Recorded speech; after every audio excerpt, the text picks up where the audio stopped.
नमस्कार दोस्तों, आप देख रहे हैं संस्कृति टीवी। महाभारत के युद्ध में जीत के बाद अर्जुन को अभिमान हो गया था।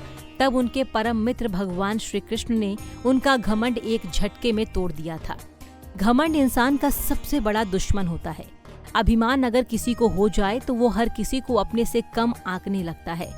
अहम, अच्छे, बुरे, सदाचारी और दुराचारी किसी को भी हो सकता है। महाभारत के युद्ध में कौरवों पर पांडवों की जीत के बाद अर्जुन को घमंड हो गया था। तब भगवान श्री कृष्ण ने कैसे उनका दंभ तोड़ा था। महाभारत की लड़ाई विश्व की सबसे बड़ी लड़ाई थी। अर्जुन जब कर्ण जैसे महारथी, दुर्योधन जैसे महाबली और कौरवों की सेना को परास्त करने के बाद विजेता बन गए तो उनको लगा कि उनमें बड़ा पराक्रम है, उनके बाणों में बल है, पुरुषार्थ है। अर्जुन यही सब अपने मन में सवार करके युद्ध भूमि से लौट रहे थे। जब अपने शिविर के आखिर में पहुंच गए तो अर्जुन के सारथी भगवान श्री कृष्ण ने कहा कि पार्थ रथ से नीचे उतर जाओ। तब अर्जुन ने कहा कि माधव, आप सारथी हैं, आप पहले उतर जाइए। तब श्री कृष्ण ने कहा कि नहीं मित्र, तुम पहले उतर जाओ।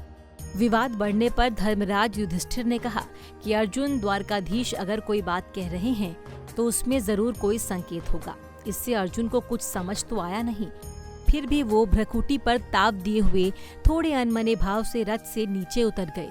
इसके बाद जैसे ही सब लोग जाने लगे और भगवान श्री कृष्ण जैसे ही रथ से उतरे, रथ में एक भयंकर विस्फोट हुआ और रथ छोटे छोटे टुकड़ों में बट गया। अभिमान जिसके सिर पर सवार था, उस अर्जुन ने जब पलट कर देखा तो रथ जल रहा था। अब उसे ये तो समझ आ गया कि उनके सखा श्री कृष्ण ने उनको रथ से उतरने के लिए क्यों कहा था, पर विस्फोट का कारण अभी भी उनकी समझ से बाहर था। अब विनम्र भाव से अर्जुन ने भगवान श्री कृष्ण से पूछा कि ये क्या लीला है। श्री कृष्ण ने मुस्कुराते हुए उत्तर दिया कि पार्थ, युद्ध के दौरान रथ पर कई प्रकार की दिव्य शक्तियों का प्रयोग हुआ। तुम पर जिन घातक अस्त्रों का प्रयोग हुआ उनका असर अब भी इस रथ पर था, लेकिन वो घातक शक्तियाँ सिर्फ इस वजह से काम नहीं कर रही थी क्योंकि उस रथ पर मैं सवार था।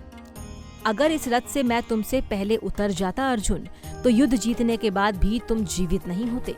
तब अर्जुन को एहसास हुआ कि विश्व की सबसे बड़ी विजय, जिसको वो अपना पराक्रम मान रहे हैं, वो केवल उसकी उपलब्धि नहीं बल्कि उसमें ईश्वर के उस अंश की सद्भावना है जिसे मधुसूदन मनमोहन कन्हैया कहा जाता है। उम्मीद है आपको यह जानकारी पसंद आई होगी। ऐसे ही धर्म और आस्था से जुड़े रहने के लिए देखते रहिए संस्कृति टीवी।